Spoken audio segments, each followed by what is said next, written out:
The coffee maker was cutting through steel when the pirates arrived. Marcus Weber didn't look up from his manual as the boarding clamps engaged with a metallic thunk. 3 vessels, sleek Predator-class raiders, had found his drifting cargo hauler exactly where he'd expected them to. "Captain," Arya announced, her holographic avatar flickering with what passed for concern, "the Crimson Talon is requesting immediate evacuation to escape pods. Standard pirate procedure." Marcus turned another page in his thick, spiral-bound manual. Behind him, the converted coffee maker's plasma beam carved another precise line through the steel countertop. "What's our status on Protocol 12? Exercise equipment conversion complete. The treadmill is now a kinetic projectile system with a 50-meter range." Marcus finally looked up as the airlock cycled open. Outside the viewport, the twisted graveyard of the Howling Reach stretched endlessly. Hundreds of ships that had surrendered in this lawless sector. His wouldn't be joining them, not over 50 tons of staplers. Captain Rex of the Crimson Talon had boarded 1,000 dead ships. He'd seen crews beg, fight, and flee. He'd never seen one calmly reading a manual while kitchen appliances hummed ominously in the background. "Human," Rex announced, his reptilian frame filling the doorway as his 3 subordinates spread out behind him. "You will surrender immediately. And coffee?" Marcus gestured to a steaming mug, seemingly oblivious to the plasma rifles aimed at his head. "Fresh pot." Rex's yellow eyes narrowed. 20 years of piracy, and he'd never been offered refreshments during a boarding. You're either very brave or completely insane. Neither. Following procedure, Marcus held up his manual, Corporate Emergency Response Guidelines, Revision 847. Can't abandon cargo without exhausting all emergency protocols. Insurance won't cover it otherwise.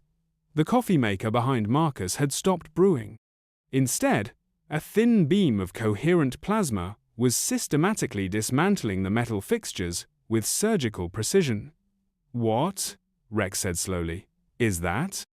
Marcus brightened, the first genuine enthusiasm he'd shown. "Plasma cutter. Beautiful engineering, you know.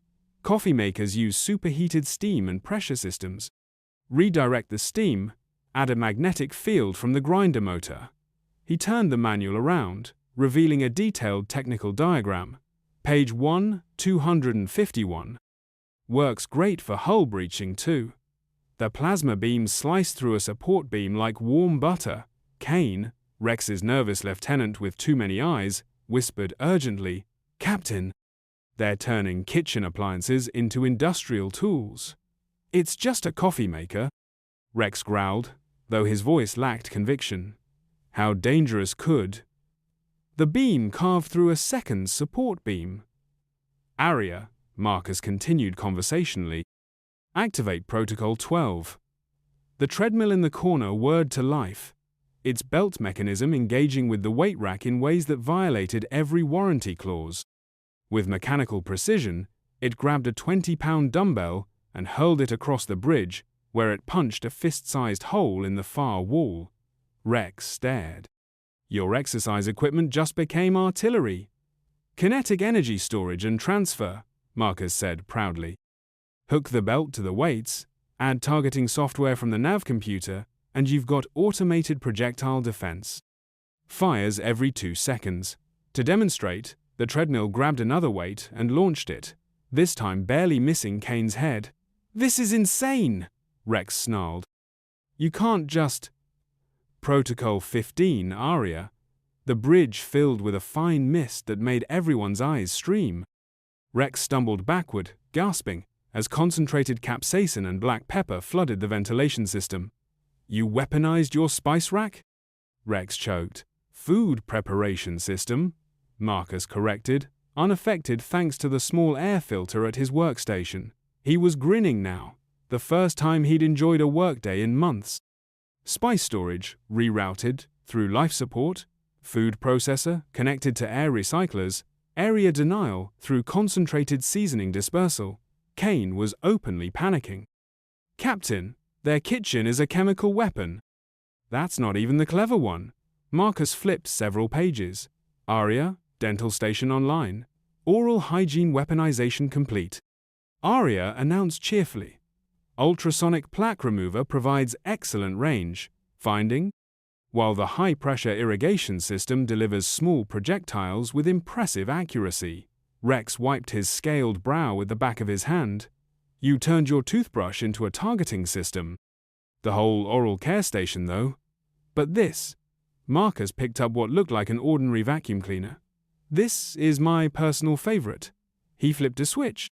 The vacuum roared to life in reverse, shooting collected debris at high velocity across the bridge in a devastating spray. Self-sustaining kinetic weapon with automatic ammunition collection, Marcus explained over the noise. Cleans up after itself. Rex was backing toward the airlock, his boarding party in full retreat. 20 years of piracy, and he'd never seen anything like this. This is impossible. You've turned a cargo hauler into a fortress using household items. Well, Marcus consulted his manual again. I can do better. Aria, implement the Doomsday Protocol. The ship's entertainment system blazed to life. But instead of music, it broadcast a complex emergency signal into space. High-powered communications array active. Aria reported, emergency assistance requests sent to all human vessels within 3 sectors. We're receiving responses. New contacts appeared on the tactical display. 6 cargo haulers adjusting course, approaching fast. The convoy Prosperity's Dream will arrive in 14 minutes, Aria continued. Captain Chen asks if you need Protocol 31 implemented. What's Protocol 31? Kane squeaked. Marcus's grin widened. Emergency fusion reactor repair using espresso machine components. Chen once got her engines running again with nothing but coffee grounds and determination. Rex stared at the approaching ships on the display. What kind of military training do you people have? Military? Marcus laughed, a genuine belly laugh. Captain, I'm an accountant. Senior financial analyst for outer colony supply chains. This is standard corporate emergency preparedness, basic employee training. He gestured around the bridge at his improvised arsenal. Page 1 of the handbook. All personnel should be prepared to implement creative solutions using available resources. The blood drained from Rex's reptilian face. An accountant? You should see what our soldiers can do with a paperclip and some dental floss. Marcus was enjoying himself now. Everything here has at least 2 functions. Environmental controls become chemical weapons. Exercise equipment becomes artillery. Kitchen becomes defense systems. We design assuming everything will break, so we make sure it can do other jobs. Kane checked his scanner frantically. Captain, those human ships are reading as cargo haulers, but their energy signatures are. What kind of weapons are they carrying? Weapons? Marcus looked genuinely confused. Standard emergency conversions, coffee makers, exercise bikes, maybe some aggressive garbage disposals. You know, the usual. Aggressive garbage disposals? Rex's voice cracked. Well, they do have rotating blades and high-torque motors. Marcus trailed off as his ship's engines hummed back to life. Oh, excellent! Aria, did you manage the fusion chamber repair? Protocol 31 successful, Captain. Delicate recalibration complete using converted beverage station components. You just repaired a fusion reactor with a coffee maker. Rex shouted. Same basic principles, Marcus said cheerfully. Controlled heat application, pressure management, precise timing. Coffee makers are just fusion reactors for beverages. The Crimson Talon's engines flared to life. Rex's panicked voice crackled over the comm. All ships, retreat now. The humans have weaponized everything. Repeat, they have weaponized everything. As the pirate fleet fled, Marcus settled back with a fresh cup of coffee. Through the viewport, he could see the approaching convoy. 6 cargo haulers that probably looked harmless to anyone who didn't know better. Aria, stand down emergency protocols. And thank Captain Chen for the assist. Already done, sir. Also, I've updated our insurance classification from standard cargo hauler to mobile emergency response platform. The premium increase is offset by our new pirate deterrent. discount. Marcus raised his mug in a small salute. Here's to human engineering, where everything has at least 2 jobs, and one of them is probably weapon. Captain, Arya added with satisfaction. The departing pirates are broadcasting warnings about the species that weaponizes kitchen appliances to every vessel in 3 sectors. Could be worse. Marcus glanced toward the cargo hold, where 50 tons of office supplies waited to be delivered to New Geneva colony.